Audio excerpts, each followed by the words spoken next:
You are light and wonder, waves cannot pull you under. Don't doubt it for a minute, the sky is the limit. You'll go far, you know who you are.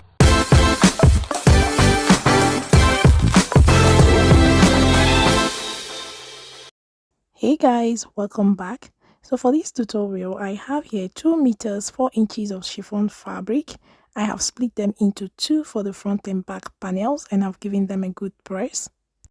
I'm going to start by drafting the front panel and I've folded my fabric into 2. Unfold measured 20 inches. This line will serve as my shoulder line, and on this line I will place my mid back to sleeve measurement. For me is 18 inches. And on this same line I will place the neck width of 3.5 inches and the neck depth of 13 inches, and I'll draw in my front neckline. From this 18 inches point, I will come down by 2 inches for my shoulder slope.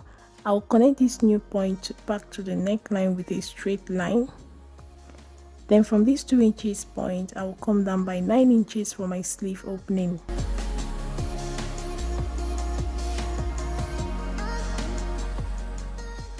With my tape on the shoulder line, I will go down 34 inches for the full length of my kimono. I will square out that point. Then on this line, I will place the same 18 inches, my mid back to sleeve measurement, and draw in my side seam.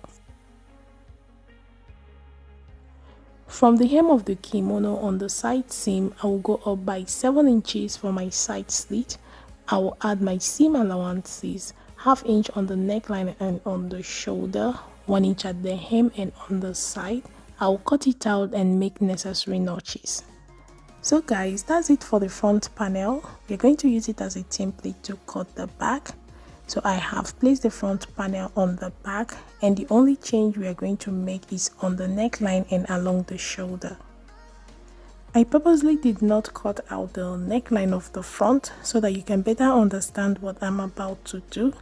So from the shoulder line of the front, I will go up by 1.5 inches and square out that point.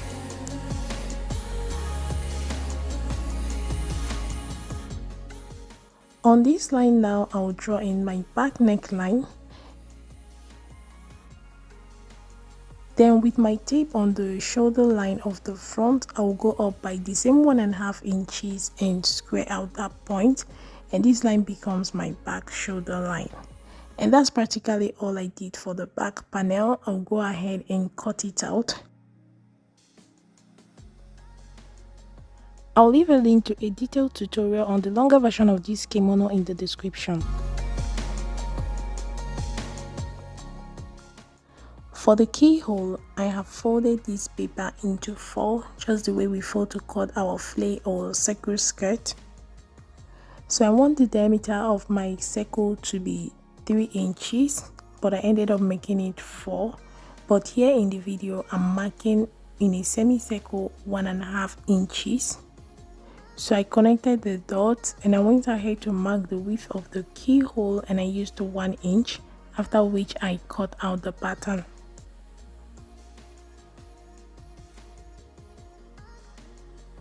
So guys, this is what my pattern looks like, and you can see that the diameter measured 3 inches. I've gone ahead and cut it out in fabric, and I'm just showing you here that these 2 patterns are the same. This was the one I made earlier. So the width of the diameter of your circle depends on how big or small you want yours to be, and the width of your keyhole as well. You can see that on the fabric inside the circle I added seam allowance. So I'm going to trim off that seam allowance so that when I sew around the circle, I'll end up the diameter is going to measure 4 inches.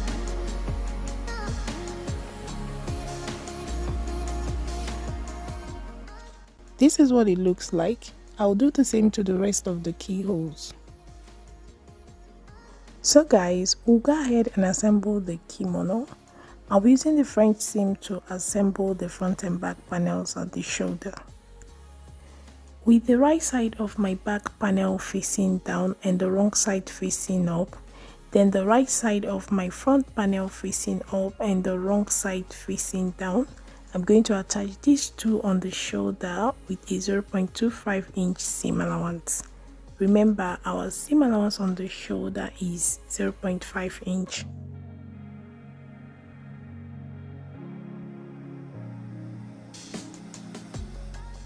Once the stitches are made, I'll go ahead and trim down the remaining seam allowance to 1 millimeter away from these stitches. Now I'll turn the fabric with the right sides facing each other and the wrong side facing up. I'll stitch close the shoulder using the remaining 0.25-inch seam allowance. So guys, this is what your seam will look like. You will have a clean finish on both sides of your garment. This is ideal for someone who does not have an overlocker or weaving machine but still want to maintain a clean finish. Now before I go ahead and give this a good press, I'll stitch close the side seams.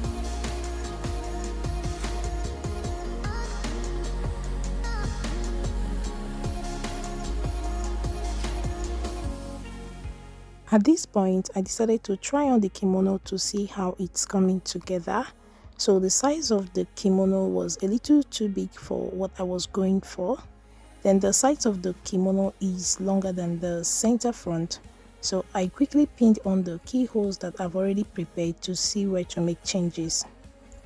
So on the side that is longer than the center front, I folded it in by some inches to balance it up to the center front, as you can see here.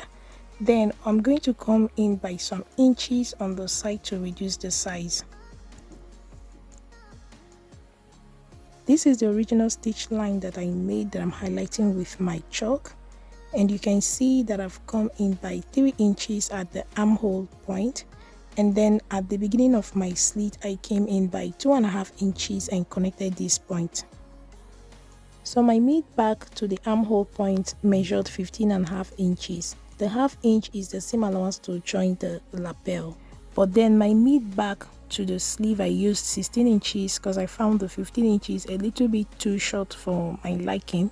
But you can make yours the same measurement. Actually, it's meant to be the same measurement, but this is how I made mine. I'll connect the point back to the armhole and add my seam allowance. You can see that my line is slightly slanted. Actually, everything is meant to be straight. So it's up to you to decide whether you want it all straight or slightly slanted. I'll fold the fabric in half, cut it out, make necessary notches and attach with a straight stitch. So guys, I've attached the kimono and I went ahead and ironed down the seam allowance to hem the sleeve and the hem of the kimono. And I wanted to show you guys before I go ahead to run my stitches. On the sides of the kimono that is longer than the center front and back, I pinned it in by 3 inches to get it up to the same level to the center front and back like I'm showing you. So I'm going to trim down the excess down to 1 inch seam allowance that I'm using at the hem and run my stitches. So guys, I've done all that I said. I have hemmed the sleeve, the sides and the hem of the kimono and have given them a good press. The next thing we are going to do is to work on the keyhole. The total width of my keyhole measured 2 inches, 1 inch seam allowance, ½ inch on both sides, and 1 inch the width of my keyhole after sewing. To make the keyhole easier for me to attach and get a defined edges as we'll be ironing in the seam allowance, so I ran a basting stitch around the ½ inch seam allowance, and this really helped me iron in the seam allowance and get a defined edge. So this is what it looks like when I was done ironing. So I ironed in the seam allowance following the line of the stitches that I made, and I ironed it in a way that the stitches will be hidden under and not on top. I have prepared the lapel of the kimono. The width measured 2.5 inches on fold, and this includes ½ inch joining allowance. I've also attached a lightweight interfacing on the side that will be top stitch on the kimono. I'll go ahead and attach the lapel. I made this lapel by joining pieces of my scrap fabric. This is also a good way to reuse your scraps. So guys, I've attached the lapel and this is what our kimono is looking like. You can go ahead and rock this kimono as it is now. I nearly did not complete this tutorial because it was really looking good when I tried it on at this stage. So the next step we're going to do is to attach the keyholes. So guys, I have selected the keyholes I want to use and my kimono here is on the wrong side.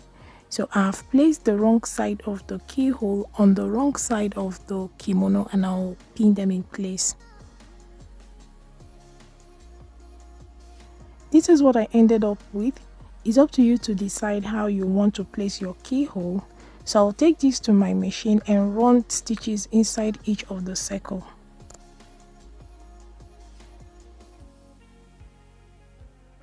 I have attached the keyhole to the chiffon.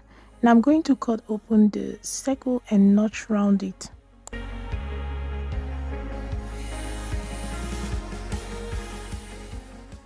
So guys, I've notched round the circle very close to the seam line. The next thing I did to get this fabric relaxed on the right side when I turned it out was to top stitch the seam allowance to the chiffon. This really helped relax the fabric when I turned it out on the right side. You can also turn it out on the right side without top stitching and use your iron to do the work. If you're going to do this top stitch, make sure that the ankara or whatever fabric you're using as your keyhole faces the opening like I'm showing you. Then you top stitch the seam allowance on the chiffon. So guys, I've top stitched the seam allowance round in all the keyholes. So I'm going to give it a good press. Remember the width of my keyhole is 1 inch. So I'm going to press that in and pin it in place. So guys, I'm done ironing the keyholes and this is what my kimono is looking like.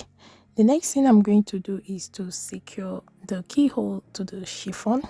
You can do this using a hemming gum or you can run a top stitch around the keyhole or you hand tack it.